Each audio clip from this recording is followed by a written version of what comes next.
Hello, everybody, and welcome to Keeping It Spiritually Simple. And again, today we're on part two of understanding a little bit more about what's known as MK Ultra mind control, and talking to a survivor who's been through it, who's done a lot of work, a lot of her own trauma healing, and we're going to hear all about these things. I just want you, the audience, to understand that no matter where you are on your journey of dealing with trauma, when you have to go back and address it, it does stir emotions. And you're going to feel that and see that from our guest. And so I'm asking that each of you listen with compassion. I'm not asking you to love the material or understand it right away. I'm just asking you to listen with compassion. And I'm going to put an adult warning on this that please do not listen to this in the earshot of children or people that just might not understand. Allow yourself to be with the information. We do appreciate your comments, your shares, your likes, but we want you to stop and think about them before you do. And just have some compassion and understanding that this information needs to get out and we need to understand it. And I'm hoping that this is a door that opens the portal to more understanding of things that are been very hidden, but yet are here in plain sight. So welcome, Salini. How are you today? I'm good. Thank you so much, Sandra. How are you? I'm doing well, thank you. So we finished up with part one, and so now I think I'd like to talk about, if you're okay, or lead into something. I was thinking about, like, how does this occur to a child who's raised in a family, right? Like, how does parents not know when something weird is happening? And I was thinking about, like, taking my child to a play date or taking my child to therapy session where I may have to wait outside and so on and so forth. And so how did this all occur that you were in this participation unbeknownst to yourself for many, many, many decades here? How did that occur, and what were your parents' responses? What was going on? Well, I think it's hard for people to believe, excuse me, how deep the programming is here on this planet, Sandra. But the reality is that for a Mason, and for people who are born into Masonic families, and the Masons, by the way, are major into sex trafficking and sacrifice. So regardless of what people think, they are involved in all of that. So first of all, what you need to know is that there's the early layers of the Masons, the first 3 layers or so, are just like your neighborhood dad, and they're just doing like charities and ball games and bake sales and stuff like that. And those kind of Masons are very benign, and they purposely have that kind of Mason on the outside that doesn't know what's going on. But when you get up to the 33rd degree Masons, or even less than that, they're sacrificing children. There's pedophilia, pornography, murder, all kinds of things. The Masons have a very strict code that you have to follow if you choose to be a Mason. You can never reveal what you're doing and that you are a Mason. You can't talk about it to anybody. If you do, then you're taken off the planet. And you see a lot of this, you see these unusual deaths, and they have certain signatures. So, you were asking me, and I was going to get more graphic, so I can tell you, just, without being too graphic, that things like whenever there's a hanging involved, it's almost always a Masonic murder. And, they have certain ways and certain people that they take off the planet. Like when some celebrities have been found hanging, and they did something that they weren't supposed to do. They said something, and so they're taken off the planet. So how did I get involved? Well, in order to be a Mason or marry a Mason, you have to be, and I mentioned this last time, the wife has to be an Eastern Star. And my opinion, from what I understand of the Eastern Star, since my mom never had anything to do with it, she never went to any meetings or even knew anything about it, is they must take the women into some kind of initiation and mind control them and put a spell on them, because my mom never had a clue what was going on. And we're talking about, you know, systemic, extreme, continuous daily sexual abuse, which was not only in the house, but wherever it is that he took me. And so the women are not aware because they've been put under a spell, a trance. And what's really hard for people to accept, I think, more than anything, is that all of you are in a traumatic trance. In my book, I describe it as the traumatic trance. And that when you get traumatized to a certain level, it shuts down your memory and it partitions off the experience. This is how they mind controlled me, is they traumatize you to the point where the brain cannot handle it. And then what happens is the brain compartmentalizes that experience. It creates an alter personality, or just a compartmentalized memory. It doesn't even have to be another personality. But if they mind control you properly, they will create a trigger word to bring that part of your personality forward. And that's how they create MK Ultra victims. Like, there's several different categories, like all the school shooters are all MK Ultras. It's part of Project Orion. They're all trauma-based mind control children. They're all molested and traumatized, and then they're taught to kill. So that's called the Delta Assassins program. And, you know, they started it in the 70s with small children who came of age in the late 90s. And the first school shooting of any significance was Columbine. And the Columbine shooting was, there was a young man who survived it, who was friends with the two boys. And he said that they were being regularly sexually abused by the teachers at the school, and they were being taken into some kind of program. So he didn't know what it was, but that's what it was. They were being prepared to be the fall guys for this shooting. And this same young man said he saw a SWAT team around the roof of the school killing all the children. So it was a false flag. And that's how they do it, you know. And so what happens is with some of these, that's, you know, in my case, my mom had no idea what was going on. And so she thought, I don't know what she thought. I mean, I was too little to really know what they were thinking or doing, you know, I'm 2 and 3 years old. I don't know. But the thing is, my mom became an alcoholic. So she was not conscious of what was happening, and Dad could have taken us to locations that we don't even know about. What I do remember are graveyards, basements, and coffins. I don't know specific buildings. However, my niece, who's still with us, has verified that she witnessed her mother, my sister, being mind controlled at Kaiser Hospital in San Francisco.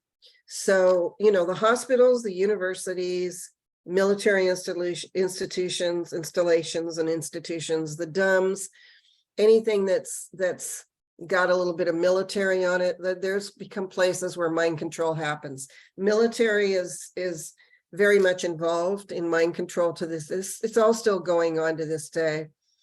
And my father was like 16 years in the military, something like that.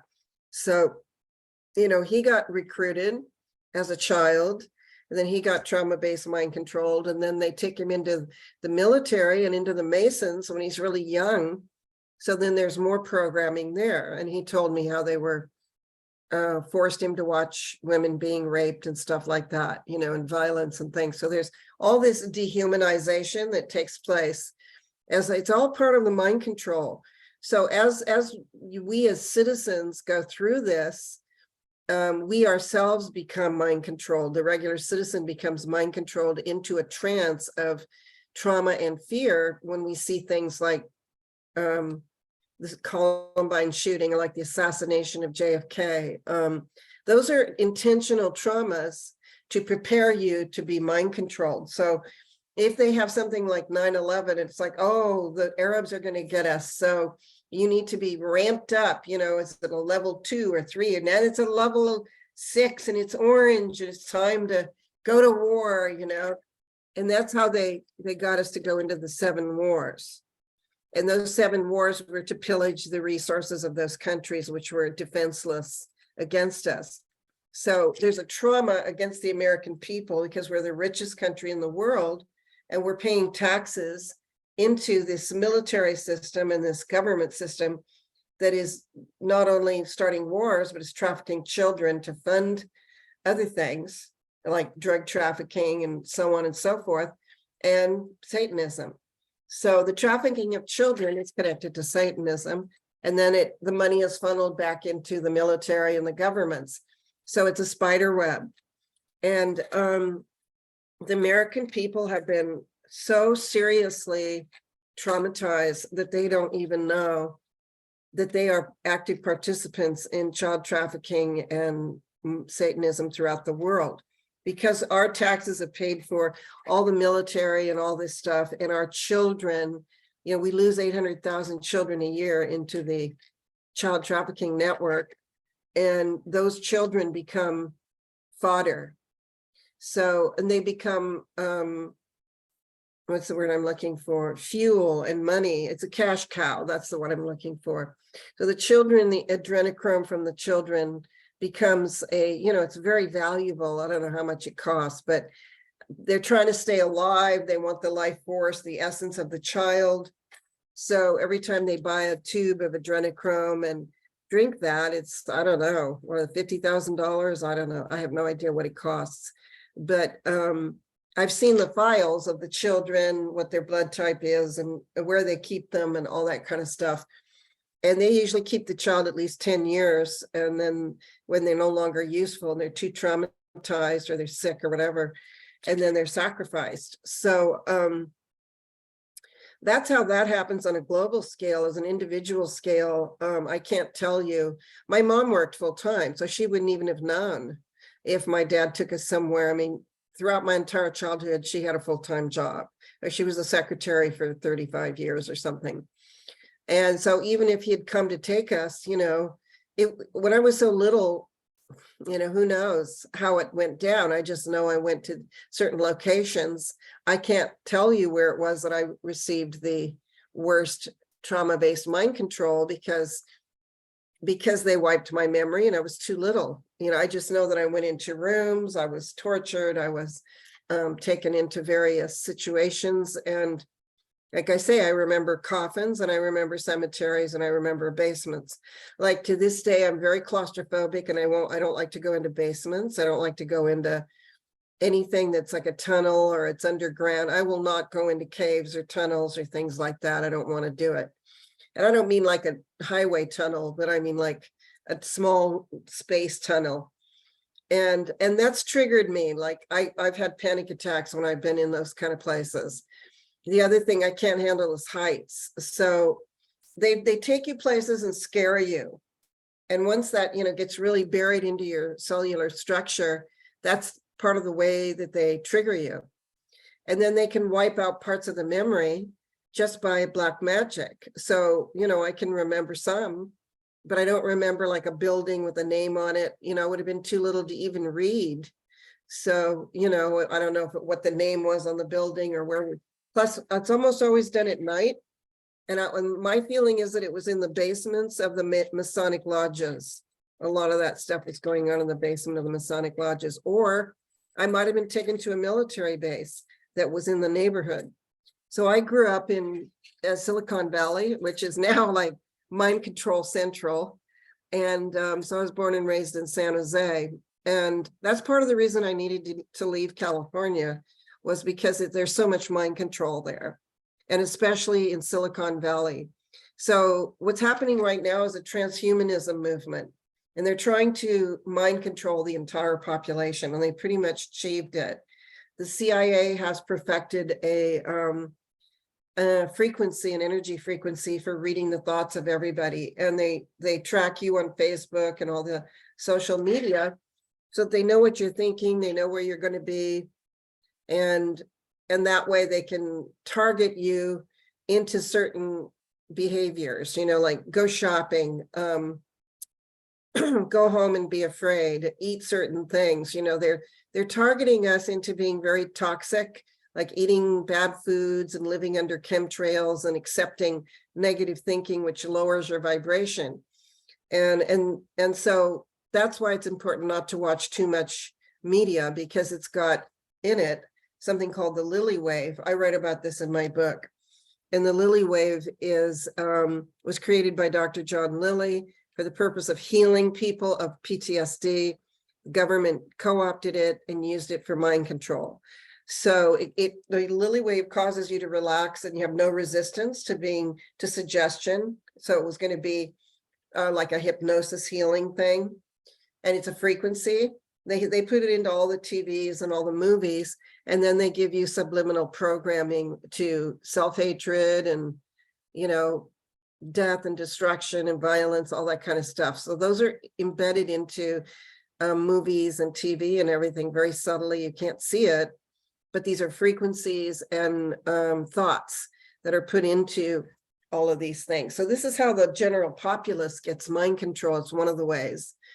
And then the other is through visual trauma, like children being killed in high schools, the president being assassinated, 9/11, whatever else it is. You know, they love to do something dramatic and traumatic.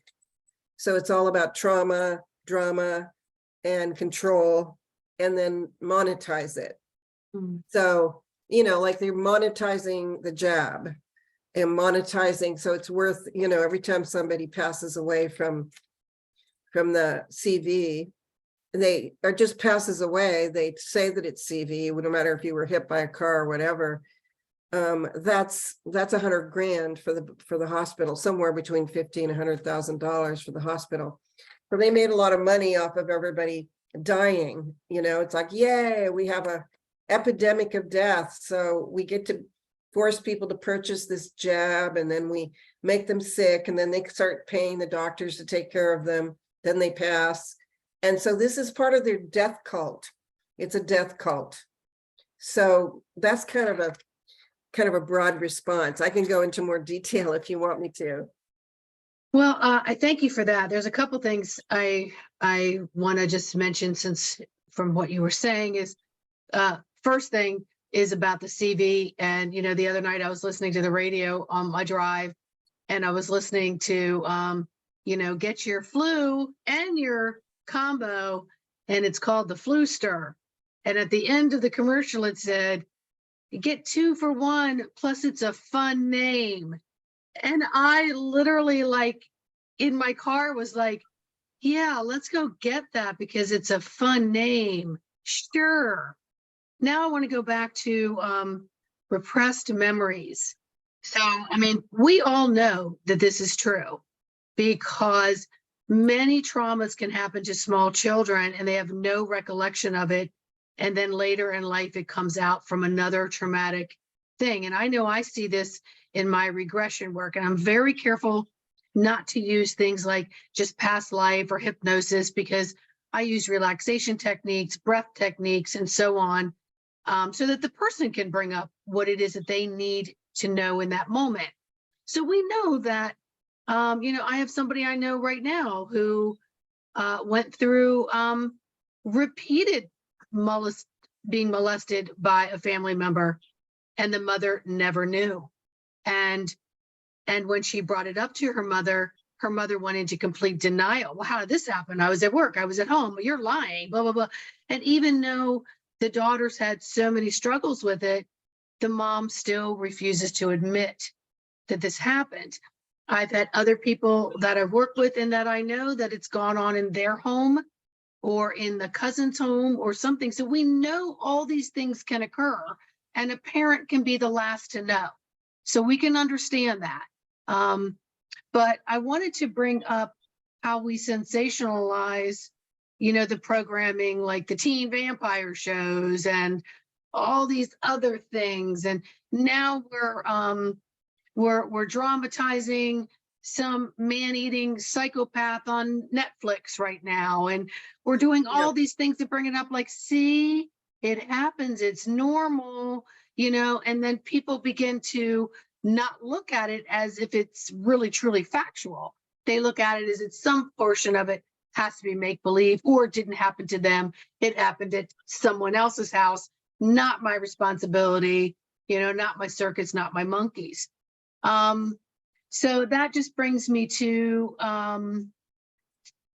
when you were a child, and your sister and so on, do you think that you were used for adrenochrome? Yes, I do think so. And the reason why I think so is both my sister and I experienced viral meningitis, but we never talked about it. I didn't know she had it. Her daughter told me after my sister passed away, she goes, I think maybe it was when she had viral meningitis that my sister died of a brain tumor in her brain stem. And this is where the trauma is always lodged, is in the brain stem, and then up in the back of the I can't remember the name of it right now. It's on the tip of my tongue, but Oblongata. no, it starts with an H. But the bottom line is that the trauma is stored primarily in the brainstem, and that's how they get us to not remember anything or not wake up, because if they can clog your brainstem with trauma, then the Kundalini can't go up your spine into your crown, and you have your spiritual awakening. So, and I was going to answer you. What was the question again? The question was, do you feel that you or your sister were used for adrenochrome? Yes. Okay. So she and I and my other sibling also has had a brainstem condition. And I believe that in that other sibling's case, that person was scarred, his brainstem was scarred. That's one of the things that they do when they want to freeze someone's gifts in place.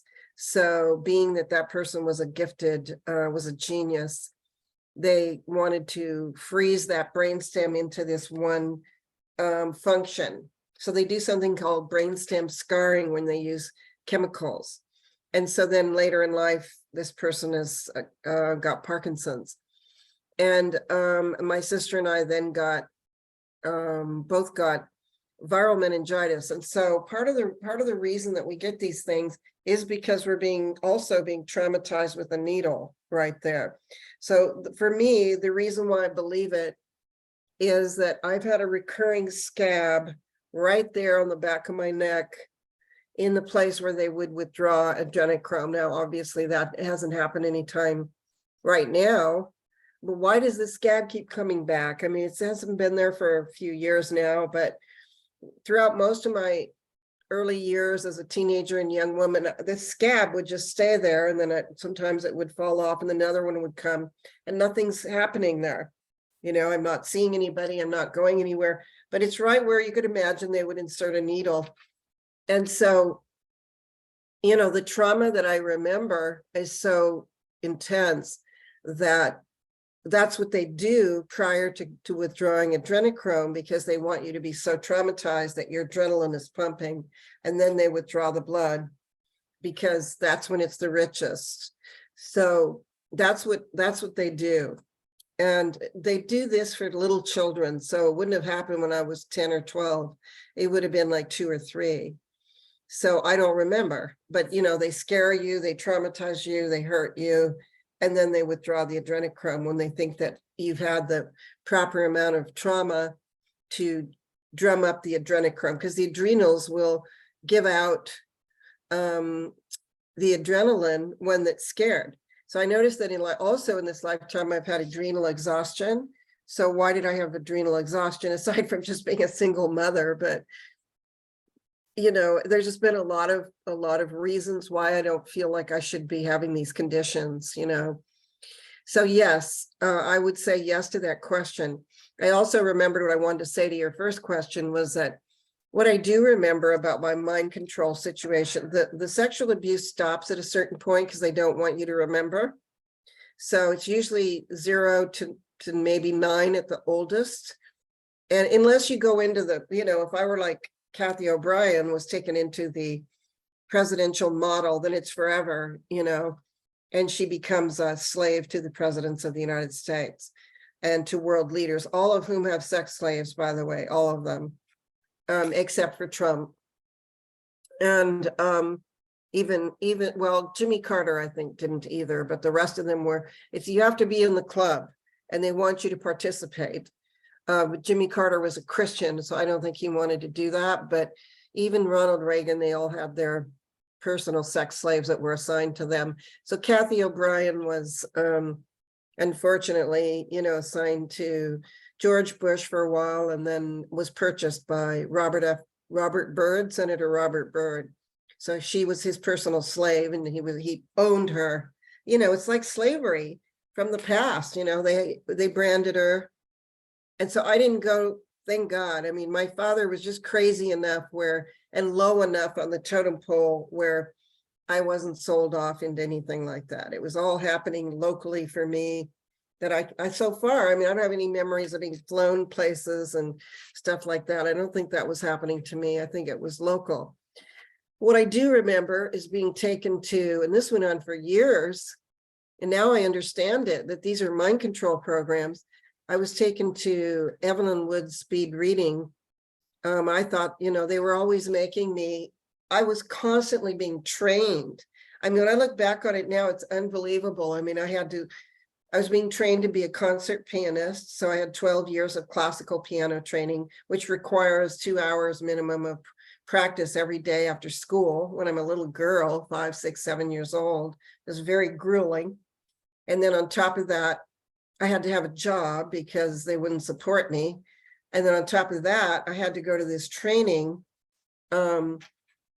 for mind control, which I thought was just speed reading. But really what it was preparing me to be a supercomputer. So like, for example, I forgot to bring my book over. It's over there somewhere, but my book, which is 550 pages long, I could read that in about 10 minutes. That's what they taught us, how to just read, and you memorize. And it's like, boom, then you understand the whole thing. How can you do that? It's like what you saw in the Matrix with Neo, when he goes, they rescue him and then he gets better. They put him in the chair and they put that thing in the back. And then they download all these programs to him where he's a Kung Fu master, and all this kind of stuff. So they don't have time to give him 10 years. And the school system is designed to repetition and slow, so nobody ever reaches any potential.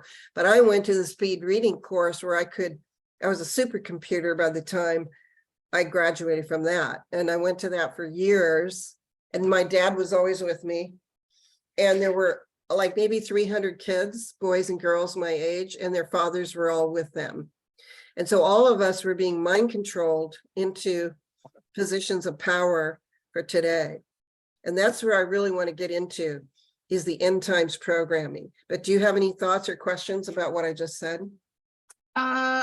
Is that the only way you can get the adrenochrome, is the back of the head? I mean, could you scare a child bad enough and then just draw their blood and act like it's just something that's normal to do? Because when you were talking about that, I was thinking also about, as soon as a child comes out of the womb, we just begin slicing their feet and doing all kinds of ridiculousness that actually seems so barbaric. And then the other things that you're talking about with the speed reading, and then the piano practicing, and the constant in your mental, you are literally keeping you in adrenal exhaustion, because the cortisol that is produced by these small little kidney size on top of your kidneys that are truly meant for getting you out of the way from, lions, tigers, and bears.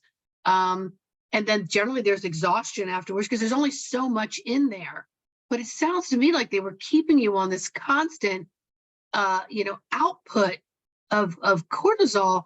And of course, we all know as adults what that does to our systems. We just become exhausted all the time. Which I am exhausted. Become an addict of it as well. Mm-hmm. So yes, please go ahead. Well, I think it's important for people to understand that a lot of these programs are not what they seem to be.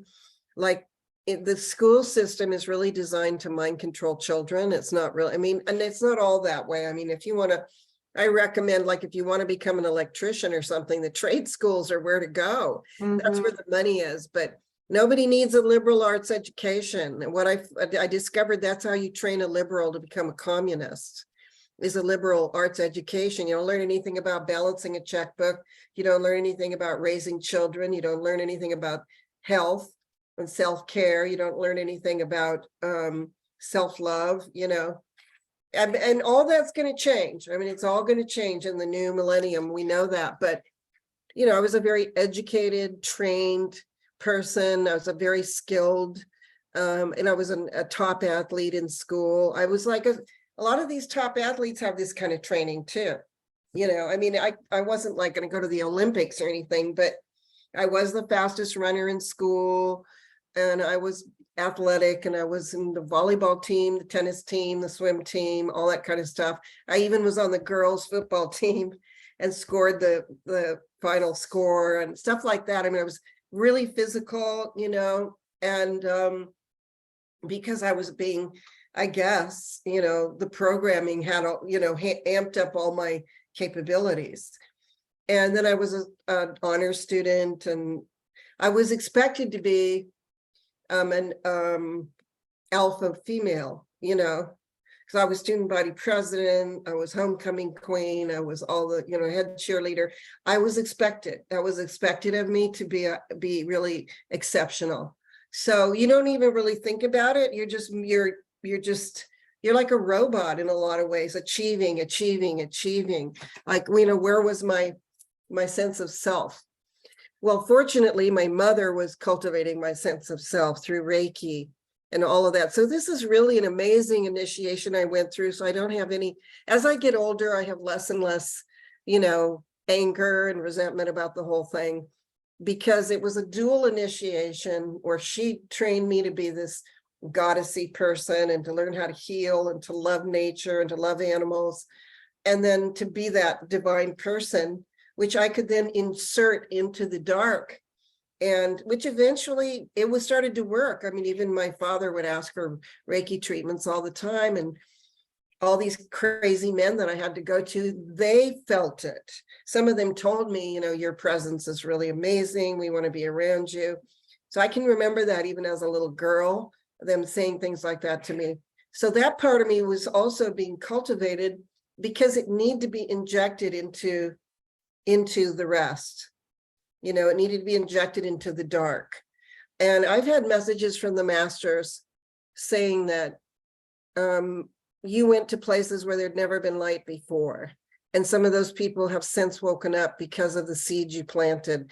So even though I was tiny, and even though I was being traumatized, somebody woke up, and this is where I can get emotional. I mean, it's like Jesus, we had to go into the middle of God, whatever was going on there, and he's being tortured. And if all that happened, I mean, that's what we're told.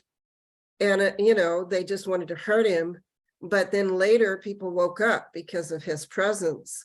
So what we have to do is realize that this is a divine assignment you come into to experience. And how can I explain to people how to break free if I didn't go through it? People need to have somebody that's like, I came out on the other side. Here's what you need to know. You need to know these 15 things in order to survive it.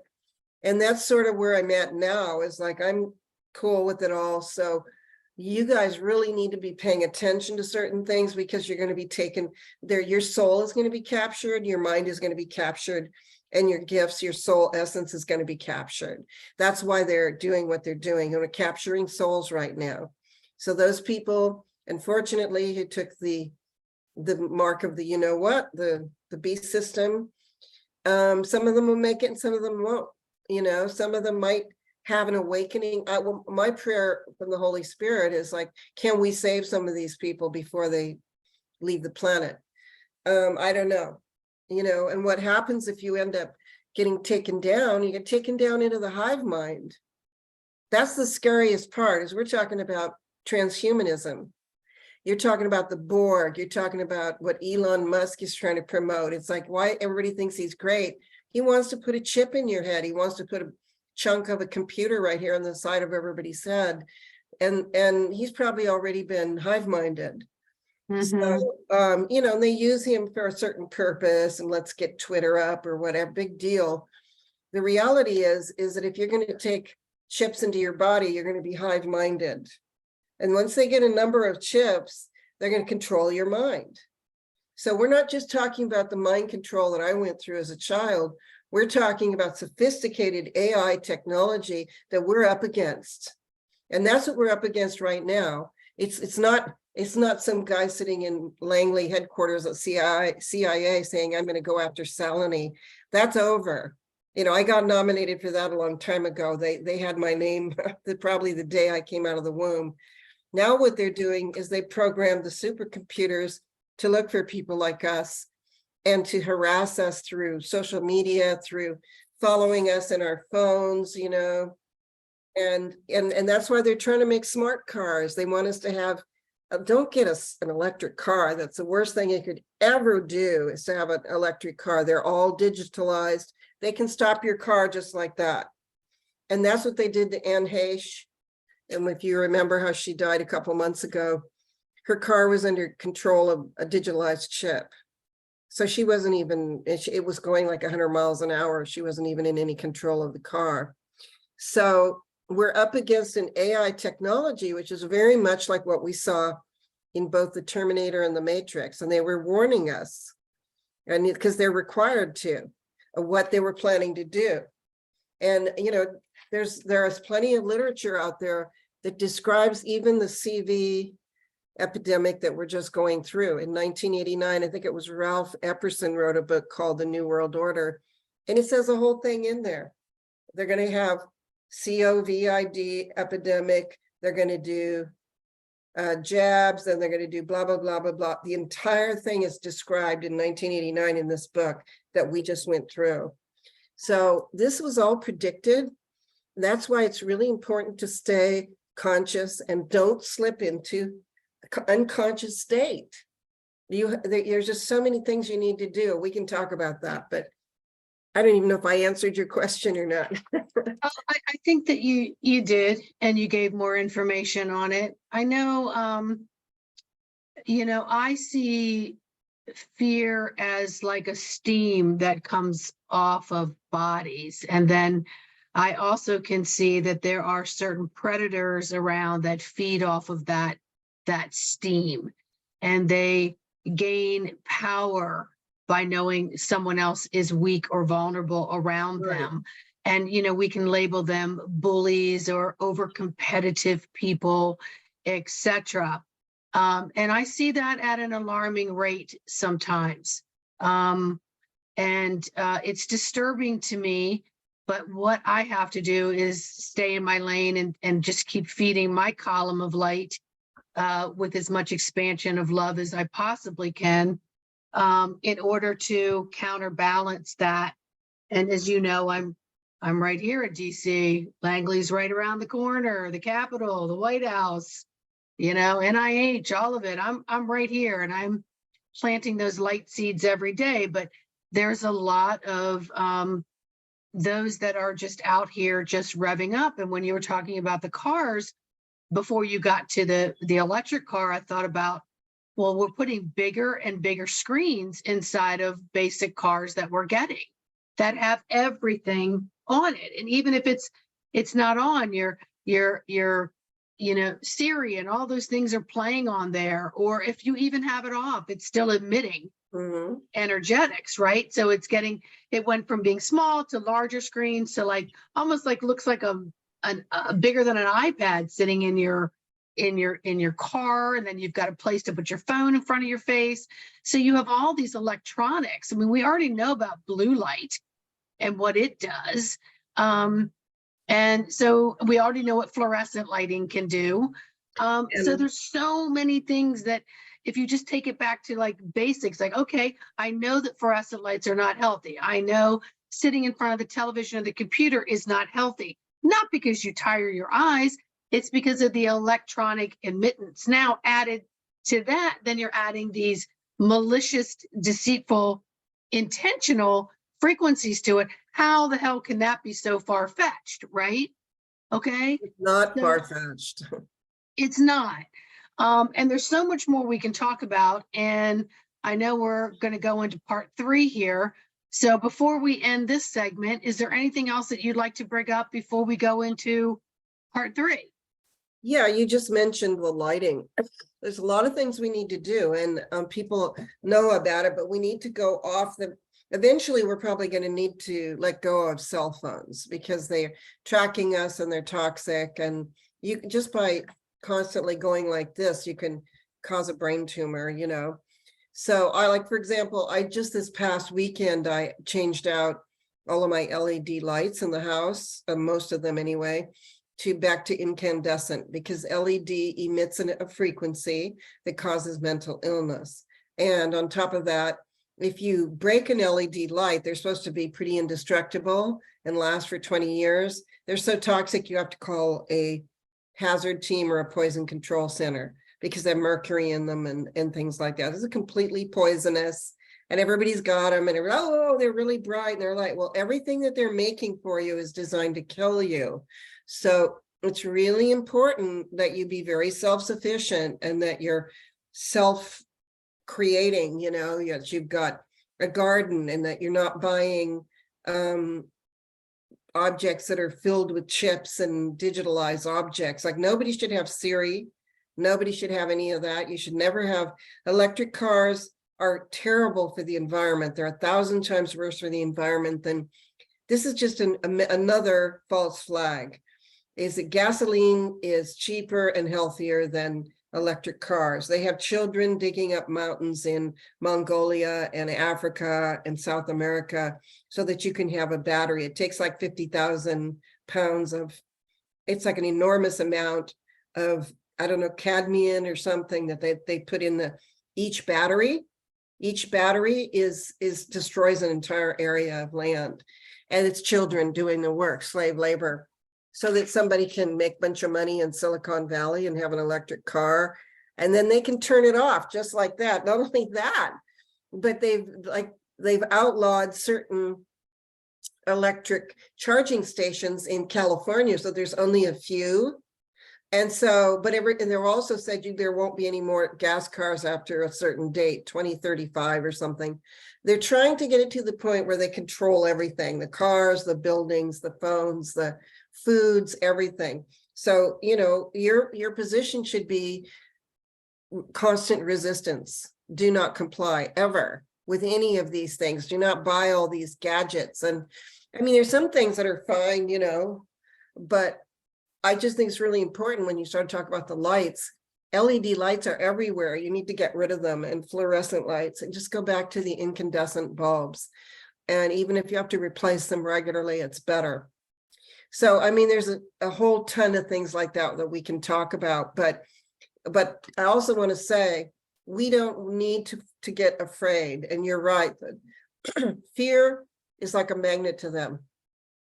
They come and just live off of our emotional state. And that's why our spiritual teachings come in, is that you need to become very centered and very, very much in the trust of the universe, and know that we're here for a reason. We're passing through this matrix to ascend. We're not here to be taken down and consumed. And we don't have to be. We absolutely don't have to be. And I'm here to tell everybody that I didn't go down for the count, and neither do you need to. That's why I did it ahead of time, so that I can share it with you, how to protect yourself and to take care of yourself in this matrix until we're done and we're on the other side in the ascension. Mm-hmm. Thank you. You know, it's interesting about the electric car type things. It's like, you know, they find ways to get you in debtor's jail. You know, you don't pay this, everything gets cut off. So you're isolated in some way behind bars, you know, some way by having all these things cut off if they control them. The other thing, you know, came up recently with someone. We were talking about communication, and I was getting a download, and Spirit was saying, how do you think a pedophile, a narcissist, or a bully can walk in a room and within 5 seconds, they know exactly who their victims are? And this person said, I have no clue. And I said, they can read energy. They can read the energy that's emitted by a particular type of person, and they can go after you. They don't have to be in a room with you, study you, get to know you. Now they will play you, but they know right away who they are going to select or who would be the easiest to control. And so that's just what happens in our daily basis. You're talking about a lot of information that sometimes feels like it's happening to someone else and it's outside there and it's so big I can't imagine this, but I'm bringing it back to what happens in our daily routine. A bully, a narcissist, and a pedophile can pick out their victims like that. And we know that to be factual. So we're going to end part 2 here, viewers. And again, just listen with compassion. And we do appreciate your comments. And we will see you all on part 3. Thank you, Salini. Have no fear. You have spiritual coverage, everybody. They're looking out for us. Yes, thank you very much for sharing that.